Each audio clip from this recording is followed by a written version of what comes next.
तो हेलो दोस्तों, आज की वीडियो में आपका वेलकम है। आज हम करेंगे metals and non metals class 8 science.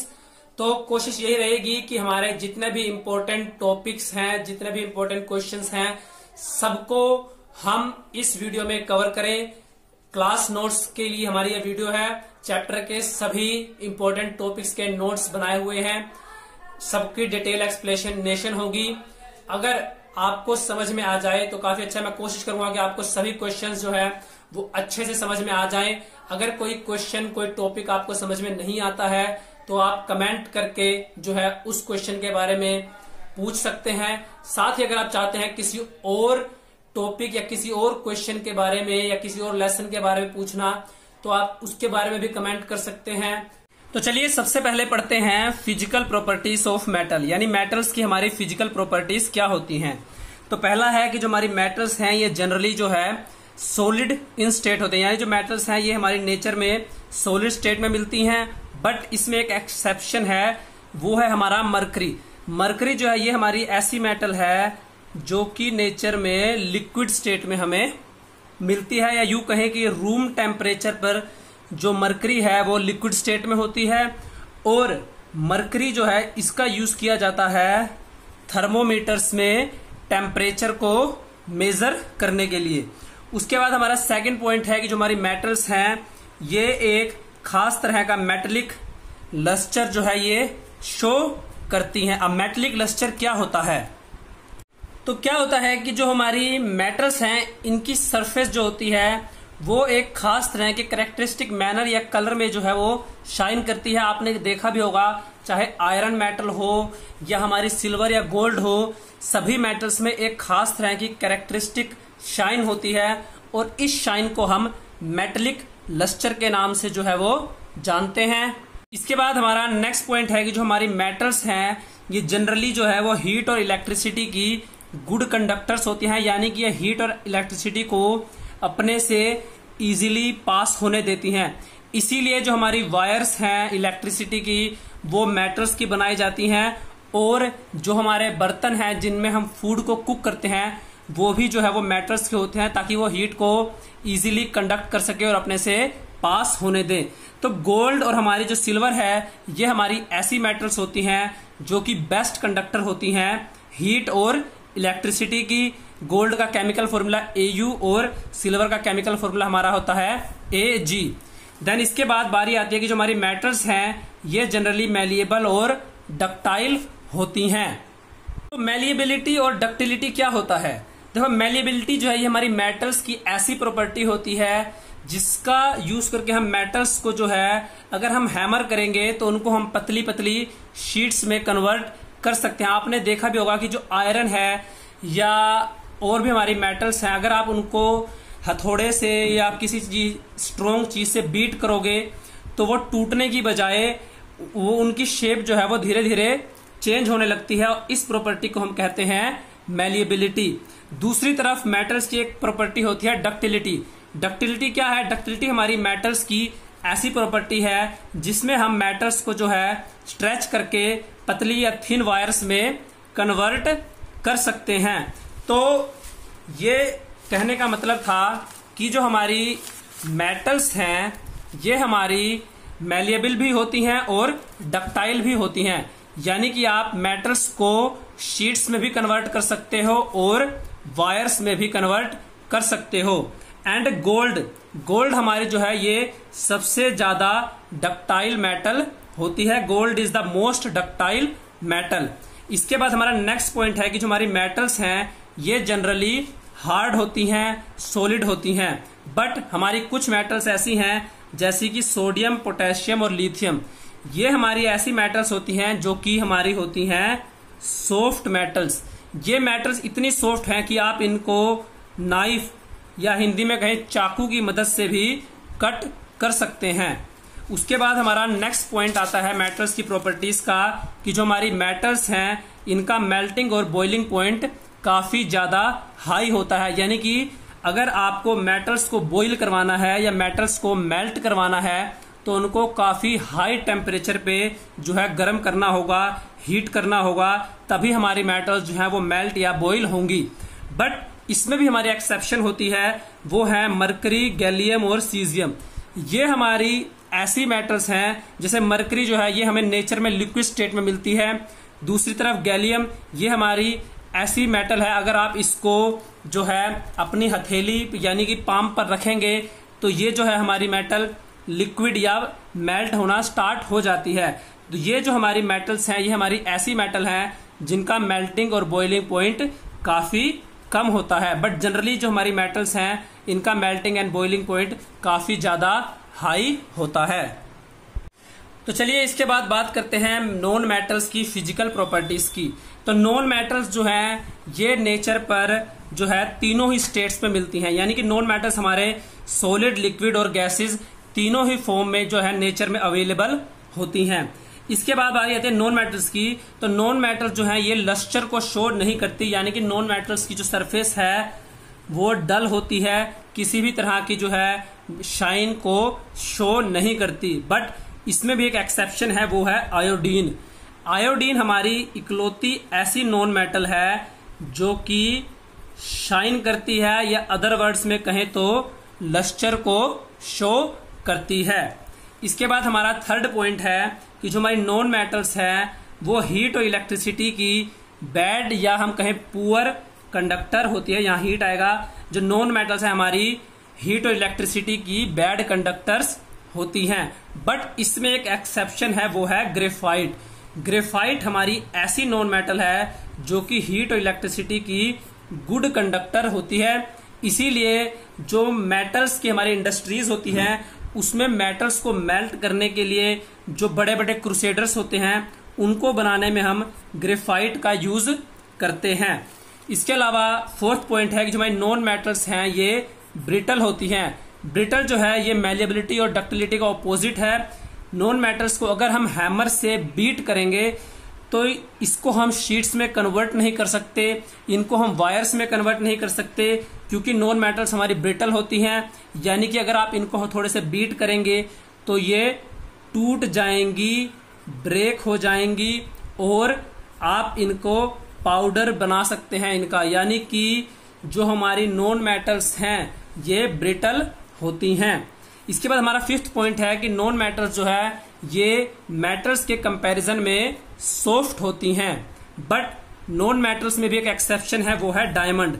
Diamond हमारी ऐसी नॉन मेटल है जो कि हार्डेस्ट नॉन सब्सटेंस है। डायमंड हमारा हार्डेस्ट नॉन सब्सटेंस है एक नॉन मेटल होने के बावजूद। बट जनरली जो हमारी ज्यादातर नॉन मेटल हैं वो सभी सॉफ्ट होती हैं accept diamond.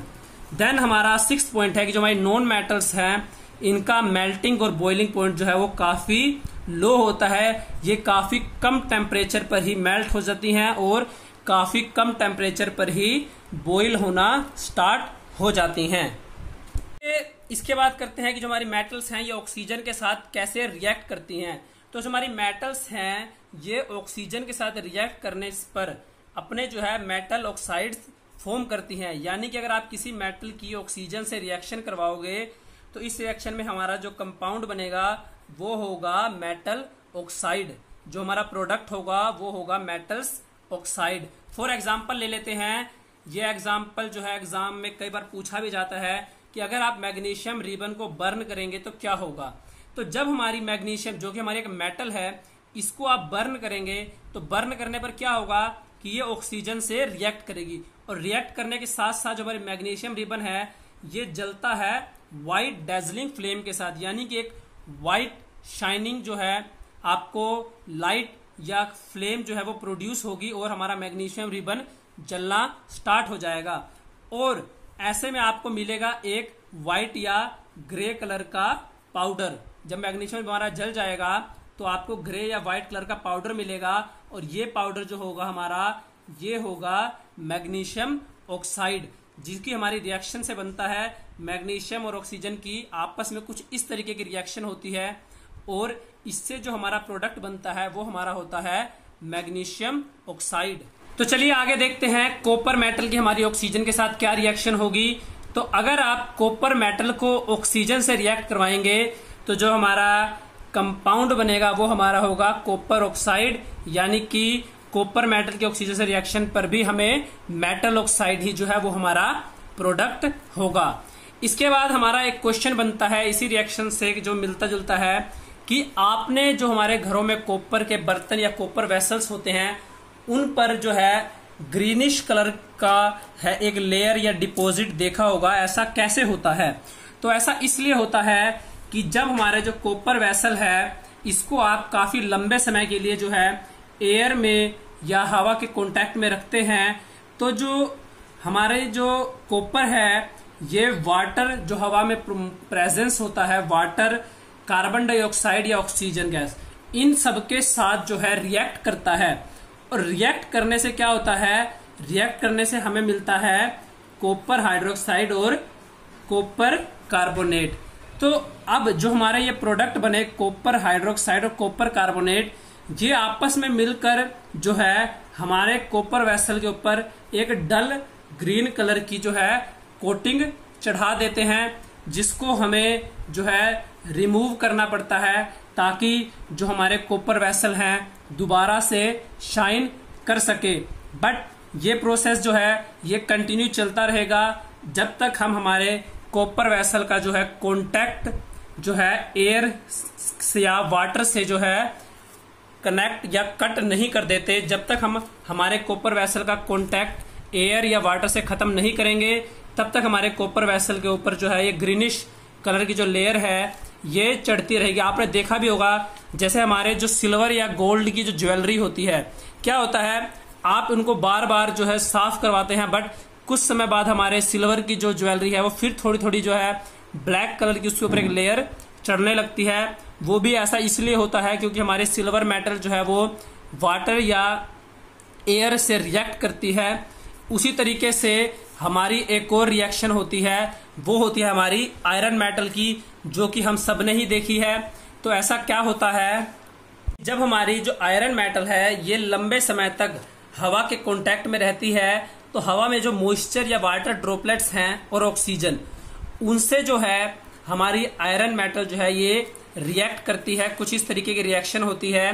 Iron metal, oxygen और वाटर ये आपस में रिएक्ट करके जो है आयरन ऑक्साइड बनाते हैं, जिसे जो है आप रस्ट के नाम से भी जो है जानते हैं। और इस प्रोसेस को हम कहते हैं रस्टिंग ऑफ आयरन। हिंदी में कहें तो मेटल को जंग लगना, लोहे को जो जंग लगता है वो इसलिए लगता है कि जो हम हमारी आयरन मेटल है उसको हवा या वाटर के कांटेक्ट में जो है वो आने देते हैं। इसीलिए आपने देखा होगा कि जो आयरन मेटल है इसको हम रस्टिंग या जंग लगने से बचाने के लिए क्या करते हैं, इनके ऊपर हम पेंट या ऑयल या यूं कहे कि ग्रीस की एक लेयर जो है वो कोट कर देते हैं। ऐसा करने से क्या होता है, ऐसा करने से जो है आयरन मेटल के का जो है वो एयर या वाटर से जो कनेक्शन है वो कट जाता है और हमारी जो आयरन मेटल है वो इनसे रिएक्ट नहीं कर पाती, जिससे कि जो है वो रस्टिंग की फॉर्मेशन नहीं होती और हमारी जो मेटल है वो प्रोटेक्ट हो जाती है। तो आपको पता लग गया कि जो हमारी मेटल्स हैं ये ऑक्सीजन के साथ रिएक्ट करके मेटल ऑक्साइड्स बनाती हैं। तो इसके बाद हमारा नेक्स्ट टॉपिक है कि जो हमारी मेटल ऑक्साइड्स हैं ये बेसिक नेचर के होते हैं। यानी कि अगर आप हमारे मेटल ऑक्साइड के किसी सॉल्यूशन को लेंगे और उसको लिटमस पेपर से टेस्ट करेंगे तो क्या होगा कि जो हमारे मेटल ऑक्साइड का सॉल्यूशन है वो रेड लिटमस पेपर को ब्लू कर देगा, जिससे कि हमें जो है पता लगेगा कि जो हमारे मेटल ऑक्साइड्स हैं ये बेसिक नेचर के होते हैं। तो चलिए इसके बाद देखते हैं कि जो हमारी नॉन मेटल्स हैं ये ऑक्सीजन के साथ कैसे रिएक्ट करती हैं। तो जो हमारी नॉन मेटल्स हैं ये भी ऑक्सीजन के साथ रिएक्ट करके अपने जो है वो ऑक्साइड्स बनाती हैं। कैसे, यहाँ देखिए, यहाँ हमने सल्फर जो है, सल्फर को अगर हम हीट करें तो हीट करने से क्या होगा, जो हमारा सल्फर है ये बर्न होना स्टार्ट हो जाता है, यानी कि इसकी जो है ऑक्सीजन से रिएक्शन जो है वो स्टार्ट हो जाती है। और इस रिएक्शन से जो है हमें एक गैस मिलती है, उस गैस का नाम है सल्फर डाइऑक्साइड गैस। तो ये हमारी रिएक्शन थी सल्फर और ऑक्सीजन के बीच। और जब हम हमारी सल्फर डाइऑक्साइड गैस को जो है वाटर के साथ मिक्स करते हैं तो ये वाटर के साथ रिएक्ट करके H2SO3 बनाएगी कुछ इस रिएक्शन से, जिसे हम सल्फ्यूरस एसिड के नाम से भी जानते हैं। और जब आप इस सॉल्यूशन या इस लिक्विड यानी कि इस H2SO3 को लिटमस पेपर से टेस्ट करोगे तो क्या होगा, तो ये हमारे ब्लू लिटमस पेपर का जो कलर है उसको चेंज करके रेड कर देगी, जिससे कि हमें पता लगेगा कि जो हमारे नॉन मेटेलिक ऑक्साइड्स हैं ये एसिडिक नेचर के होते हैं। हमारे मेटल ऑक्साइड बेसिक नेचर के होते हैं और हमारे नॉन मेटेलिक ऑक्साइड्स जो है वो एसिडिक नेचर के होते हैं। तो काफी सारे इंपॉर्टेंट क्वेश्चंस को हम कवर कर रहे हैं। तो आगे हम कवर करते हैं हमारी रिएक्शन जो है वाटर के साथ क्या होती है, मेटल्स और नॉन मेटल्स की। तो मेटल्स की जो रिएक्शन है वाटर के साथ वो उनकी रिएक्टिविटी पर डिपेंड करती है। जो हमारी हाईली रिएक्टिव मेटल्स हैं वो जो है वाटर के साथ वाइगरसली रिएक्ट करेंगी जो है, जबकि दूसरी तरफ जो हमारी लेस रिएक्टिव मेटल्स हैं ये वाटर के साथ रिएक्ट नहीं करेंगी। बिल्कुल नॉर्मल कंडीशन पर आपको वाटर को या तो हीट करना होगा या आपको वाटर को जो है कोल्ड करना होगा, ठंडा करना होगा, तभी जो है हमारी लेस रिएक्टिव मेटल्स जो है वाटर के साथ रिएक्ट करेंगी। जबकि हमारी कुछ ऐसी भी मेटल्स हैं जो वाटर के साथ बिल्कुल भी रिएक्ट नहीं करेंगी। यानी कि जो मेटल्स की रिएक्शन है वाटर के साथ ये टोटली उनकी रिएक्टिविटी पर डिपेंड करता है। इसके बाद ऐसा क्वेश्चन जो बहुत बार एग्जाम में पूछा जाता है वो ये है कि सोडियम मेटल को जो है वो केरोसिन ऑयल में जो है वो स्टोर करके क्यों रखते हैं, उसको आप नॉर्मली एयर में या किसी बॉक्स में जो है वो स्टोर करके क्यों नहीं रख सकते। तो ऐसा इसलिए होता है क्योंकि जो हमारी सोडियम मेटल है ये काफी ज्यादा रिएक्टिव मेटल है। अगर आप इसको एयर में एक्सपोज करेंगे या किसी भी तरीके से ये एयर के कांटेक्ट में आती है तो ये ऑक्सीजन के साथ ऑटोमेटिकली वाइगरसली या काफी फास्ट रिएक्ट करेगी इन इंस्टेंट ऑफ सेकंड और ये है जलना या बर्न होना स्टार्ट हो जाएगी। इस प्रोसेस में क्या है, एक काफी ज्यादा अमाउंट में जो है वो हीट जनरेट होती है। ये हमारी एक तरह की एक्सोथर्मिक रिएक्शन होती है। कुछ इस तरीके की रिएक्शन होगी, sodium plus oxygen, sodium oxide, और इसीलिए हमारी सोडियम मेटल को हम प्रोटेक्ट करने के लिए कि ये जो है बर्न ना हो, सोडियम ऑक्साइड ना बने, हम हमारी सोडियम मेटल को जो है वो केरोसिन ऑयल में स्टोर करके रखते हैं। सेम रिएक्शन हमारी होती है अगर हम हमारे सोडियम मेटल जो है ये वाटर के कांटेक्ट में आए। वाटर के कांटेक्ट में आने पर भी क्या होता है कि जो हमारी सोडियम मेटल है ये बर्न होगी और जो है सोडियम हाइड्रोक्साइड जो है ये हमें इसका सॉल्यूशन, इसका कंपाउंड मिलेगा सोडियम हाइड्रोक्साइड। बट इन दोनों ही केस में क्या है, चाहे आप सोडियम मेटल को एयर के कांटेक्ट में लेके आओ या वाटर के कांटेक्ट में, सोडियम मेटल जो है काफी फास्ट रिएक्टिव करती है, काफी ज्यादा हाईली रिएक्टिव मेटल है। इसीलिए हम इनको ना वाटर में स्टोर करके रख सकते हैं ना ही एयर में स्टोर करके रखते हैं। इसीलिए हमें सोडियम मेटल को जो है वो ऑयल में स्टोर करके रखना पड़ता है, क्योंकि जो सोडियम मेटल है वो ऑयल के साथ जल्दी रिएक्ट नहीं करती और सोडियम मेटल को हम इस तरीके से प्रोटेक्ट कर सकते हैं। तो इसके बाद पढ़ते हैं कि जो हमारी नॉन मेटल्स हैं ये वाटर के साथ कैसे रिएक्ट करती हैं। तो जनरली क्या होता है कि जो हमारी वाटर नॉन मेटल्स हैं, नॉन मेटल्स हमारी वाटर के साथ रिएक्ट नहीं करती, बट ये एयर के साथ रिएक्ट करती हैं। एयर में हमारी नॉन मेटल्स काफी ज्यादा रिएक्टिव होती हैं और इसीलिए ऐसी मेटल जो एयर के साथ रिएक्ट करती हैं उनको हम जो है वाटर में स्टोर करके रखते हैं। आपको एक एग्जांपल देता हूं। एक हमारी नॉन मेटल है फास्फोरस। फास्फोरस जो है ये हमारी काफी ज्यादा रिएक्टिव नॉन मेटल है और अगर ये एयर के कांटेक्ट में आती है तो ये इंस्टेंटली या वाइगरसली जो है फायर को कैच कर लेती है और जो है बर्न होना स्टार्ट हो जाती है। इसीलिए कि फास्फोरस मेटल जो है इसको हम प्रिवेंट कर सके, तो प्रिवेंट करने का एक ही सॉल्यूशन है कि हम इसका जो है एयर के साथ या वाटर के साथ, एयर के साथ इसका कांटेक्ट जो है वो खत्म कर दे। तो एयर के साथ फास्फोरस का कांटेक्ट खत्म करने के लिए हम क्या करते हैं, हम फास्फोरस को जो है वाटर में स्टोर करके रखते हैं। वाटर में स्टोर करके रखने से क्या होगा, इसका एटमॉस्फेयर में जो हमारी ऑक्सीजन है उससे कांटेक्ट खत्म हो जाएगा और जो रिएक्शन है वो नहीं होगी। तो इसके बाद हमारा नेक्स्ट टॉपिक है कि जो मेटल्स हैं ये हमारी एसिड्स के साथ कैसे रिएक्ट करती हैं। तो मेटल्स जो है हमारी ये एसिड्स के साथ रिएक्ट करके जो है अपने सोल्ट्स बनाती हैं और इस रिएक्शन में जो है वो हाइड्रोजन गैस जो है वो रिलीज होती है, प्रोड्यूस होती है। कैसे, एक एग्जांपल लेते हैं। यहां देखिए, जो हमारी सोडियम मेटल है, अगर इसको हम हाइड्रोक्लोरिक एसिड के साथ रिएक्ट कराएं तो इस रिएक्शन में जो है हमारा एक सोल्ट प्रोड्यूस होगा। इस सोल्ट को हम सोडियम क्लोराइड के नाम से भी जानते हैं। सोडियम क्लोराइड जो है ये इसका केमिकल नेम है। जो कॉमन नेम है वो इसका कॉमन सोल्ट, क्योंकि ये सोडियम क्लोराइड जो है ये वही नमक या उस केमिकल सोल्ट का फॉर्मूला है जो हम हमारे घरों में सब्जियां या कुकिंग के लिए जो हम नमक का यूज करते हैं, ये उस ही सोल्ट, उसी नमक का केमिकल फॉर्मूला है NaCl यानी कि सोडियम क्लोराइड। और इस रिएक्शन में जो हमारी गैस प्रोड्यूस होती है वो है हाइड्रोजन गैस। उसी तरीके से अगर आप जिंक मेटल की रिएक्शन करवाओगे हाइड्रोक्लोरिक एसिड के साथ, तो इस रिएक्शन में भी हमें एक जिंक का सोल्ट मिलेगा, जिंक क्लोराइड, और साथ ही इस रिएक्शन में जो गैस रिलीज होगी वो होगी हमारी हाइड्रोजन गैस। बट ऐसा जरूरी नहीं है कि अगर हम मेटल्स की रिएक्शन एसिड से कराएं तो हाइड्रोजन गैस ही प्रोड्यूस हो। ये कुछ कंडीशंस पर भी डिपेंड करता है, सर्कमस्टांसिस भी होते हैं। जैसे कि अगर हम कॉपर की रिएक्शन करवाएं नाइट्रिक एसिड यानी HNO3 के साथ, तो इसमें क्या होगा, इस रिएक्शन में हमें कॉपर नाइट्रेट, नाइट्रस ऑक्साइड और जो है हमें मिलेगी वाटर। यानी कि इस रिएक्शन में हमें सोल्ट तो मिला बट हाइड्रोजन गैस प्रोड्यूस नहीं हुई। इसके बाद हमारा नेक्स्ट क्वेश्चन आता है कि जो हाइड्रोजन गैस है आप उसका कैसे पता लगा सकते हैं कि किसी रिएक्शन में जो गैस प्रोड्यूस हुई है वो हमारी हाइड्रोजन गैस ही है। तो सिंपल सी बात है कि जब भी हाइड्रोजन गैस है ये बर्न होती है तो ये पॉप साउंड के साथ बर्न होती है।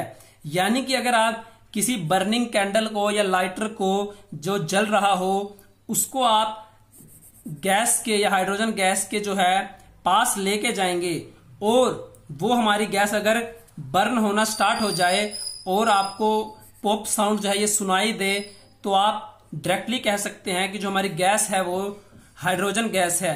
बट अगर वो गैस जो है वो बर्न होना नहीं स्टार्ट होती, वो गैस जो है अगर पॉप साउंड नहीं प्रोड्यूस करती, तो वो हमारी गैस हाइड्रोजन गैस नहीं होगी। यानी कि हाइड्रोजन गैस की एक ही कंडीशन है कि जो हमारी हाइड्रोजन गैस है ये पॉप साउंड के साथ जो है वो बर्न होती है। और इसी से आप पता लगा सकते हैं कि किसी रिएक्शन में अगर कोई गैस रिलीज हुई है वो हाइड्रोजन गैस है या हाइड्रोजन गैस नहीं है।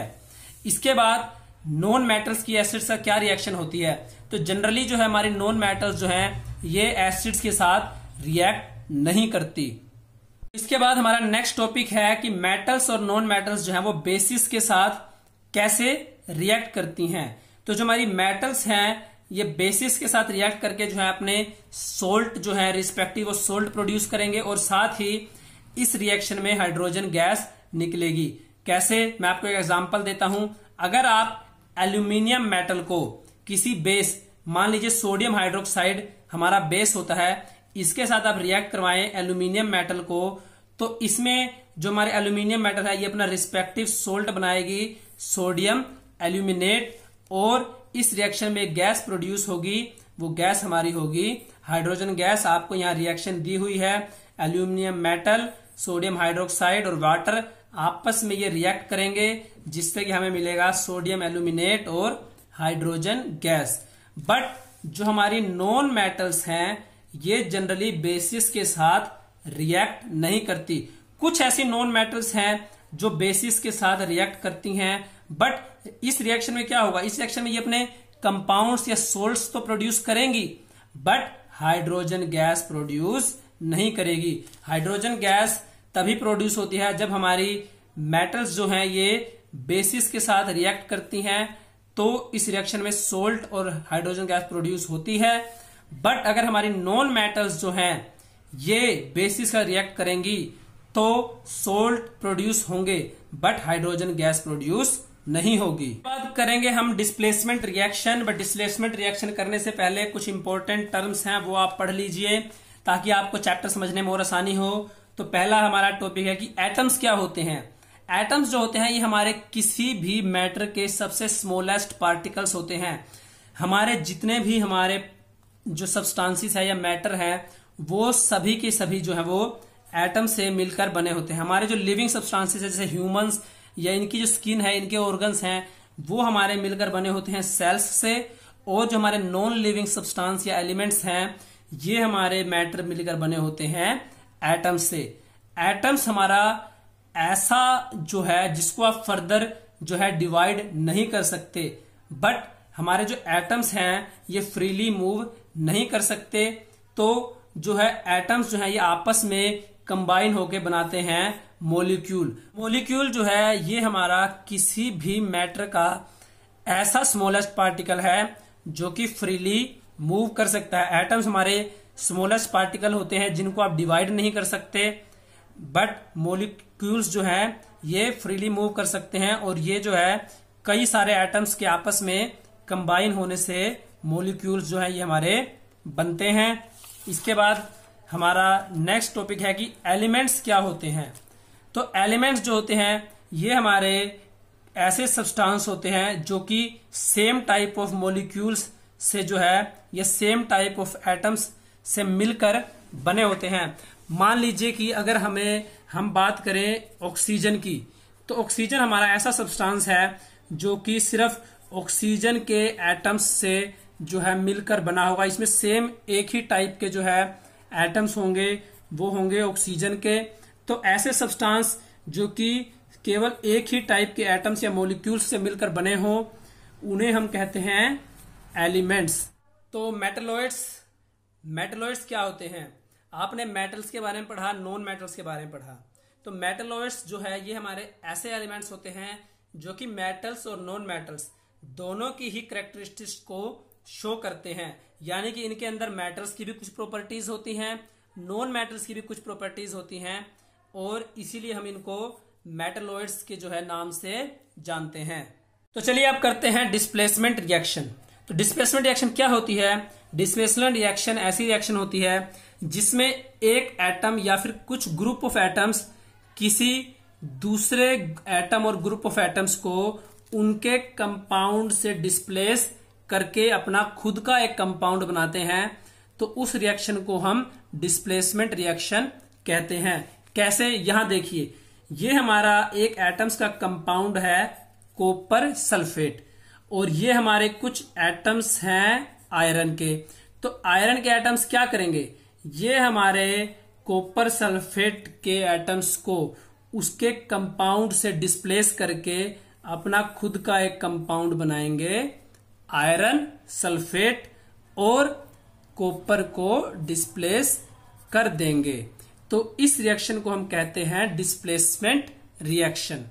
और मेटल्स के केस में हमारी डिस्प्लेसमेंट रिएक्शन की एक और डेफिनेशन होती है, वो है कि जो हमारी हाईली रिएक्टिव मेटल्स हैं ये लेस रिएक्टिव मेटल्स को उसके कंपाउंड से डिस्प्लेस कर देती हैं और अपने खुद का एक कंपाउंड बनाती हैं, और रिएक्शन को हम डिस्प्लेसमेंट रिएक्शन के नाम से जानते हैं। एग्जाम्पल आप देख लीजिए कि अगर हम जिंक मेटल को, अब हमारी जिंक मेटल जो है ये आयरन से ज्यादा रिएक्टिव होती है, और ज्यादा रिएक्टिव होने की वजह से अगर आप इसको आयरन सल्फेट या फेरस सल्फेट से जो है रिएक्ट करवाएंगे, तो ये हमारे जिंक मेटल आयरन सल्फेट को या आयरन को उसके कंपाउंड से डिस्प्लेस कर देगी, क्योंकि आयरन हमारा लेस रिएक्टिव है, और जिंक हमारा खुद का एक कंपाउंड बनाएगी जिंक सल्फेट। तो बट इसके लिए ये कंडीशन जरूरी है कि हाईली रिएक्टिव मेटल जो है वही लेस रिएक्टिव मेटल को डिस्प्लेस करेगी। अगर आप यहां देखिए, अगर आप आयरन को, जो कि हमारी लेस रिएक्टिव मेटल है, उसको जिंक सल्फेट से रिएक्ट करवाएंगे, तो यहां देखिए अब आयरन जो है ये हमारा लेस रिएक्टिव है, तो ये हाईली रिएक्टिव मेटल जिंक को उसके कंपाउंड से डिस्प्लेस नहीं कर सकता। तो इस केस में जो है हमारी रिएक्शन नहीं होगी। तो आई थिंक अब आपको डिस्प्लेसमेंट रिएक्शन हमारी जो समझ में आ गई होगी। पढ़ते हैं कि हमारे मेटल्स के यूजेस क्या क्या होते हैं। तो जैसे कि अगर हमारी आयरन मेटल की बात की जाए, तो आयरन मेटल का यूज ऑटोमोबाइल इंडस्ट्रीज या मशीनरी इंडस्ट्रीज में किया जाता है। जो हमारी कार्स हैं उनकी बॉडीज को बनाने में या मशीन्स बनाने में। और गोल्ड और सिल्वर, ये सबको पता है कि गोल्ड और सिल्वर हमारी ऐसी मेटल्स हैं जिनका यूज हम ज्वेलरी बनाने में करते हैं। कॉपर हमारी जो है ऐसी मेटल है जिसका यूज हम इलेक्ट्रिकल वायर्स और कुकिंग यूटेंसिल्स बनाने के लिए करते हैं। अब देखिए यहाँ पे गोल्ड और सिल्वर जो हमारी बेस्ट कंडक्टर है, मैंने आपको स्टार्टिंग में बताया था, बट ये काफी ज्यादा जो है कॉस्टली या महंगी मेटल्स होती हैं, इसीलिए हम इनका यूज जो है वो वेसल्स या वायर्स बनाने के लिए नहीं कर सकते। तो इसके बाद बारी आती है कॉपर की। कॉपर भी हमारी जो है ये काफी अच्छी कंडक्टर होती है और काफी चीप होती है as compare to gold and silver, इसीलिए हम कॉपर का यूज करते हैं इलेक्ट्रिकल वायर्स या कुकिंग यूटेंसिल्स बनाने के लिए। और उसके बाद हम बात करें जिंक की। जिंक का जो मेनली यूज किया जाता है वो किया जाता है आयरन मेटल के ऊपर एक प्रोटेक्टिव कोटिंग चढ़ाने के लिए। मैंने आपको रस्टिंग ऑफ आयरन यानी आयरन को जंग कैसे लगता है वो बताया था। तो जिंक का यूज क्या करते हैं हम, जिंक के ऊपर जो है आयरन के ऊपर जो है जिंक की एक लेयर चढ़ा देते हैं, एक कोटिंग कर देते हैं। ऐसा करने से क्या होता है, आयरन के ऊपर जो है आयरन का एयर और वाटर से कांटेक्ट कट हो जाता है और आयरन हमारा रस्टिंग से प्रिवेंट हो जाता है। उसके बाद एल्यूमिनियम मेटल की बात की जाए तो एल्यूमिनियम मेटल का यूज भी जो है इलेक्ट्रिकल वायर और कुकिंग यूटेंसिल्स बनाने के लिए किया जाता है। इसके बाद बारी आती है नॉन मेटल्स की। अब नॉन मेटल्स में अगर हम हाइड्रोजन की बात की जाए तो हाइड्रोजन हमारी ऐसी गैस है जिसका यूज आप जो है अमोनिया और मिथाइल अल्कोहल के सिंथेसिस में कर सकते हैं। इसके अलावा जो हमारी हीलियम गैस है इसका यूज गुब्बारों में किया जाता है, लेकिन हीलियम गैस जो है ये हमारी हल्की तो होती है लेकिन काफी ज्यादा जो है विस्फोटक या जो है फ्लेमेबल गैस होती है, काफी जल्दी जो है बर्न होना या आग को कैच कर लेती है, फायर को, और जलना स्टार्ट हो जाती है। अगर सल्फर की बात की जाए तो सल्फर का यूज जो है सल्फ्यूरिक एसिड की मैन्युफैक्चरिंग में किया जाता है। साथ ही सल्फर का यूज जो है वो डाइस बनाने में, गन पाउडर या जो हमारी मैचेस की स्टिक्स होती हैं उनकी मैन्युफैक्चरिंग में भी सल्फर का यूज किया जाता है। फास्फोरस नॉन मेटल की बात की जाए तो फास्फोरस नॉन मेटल का यूज जो है वो फायर वर्क इंडस्ट्रीज में जो है क्रैकर्स बनाने में किया जाता है। For more updates, subscribe to our channel, click the show links and enjoy watching the videos.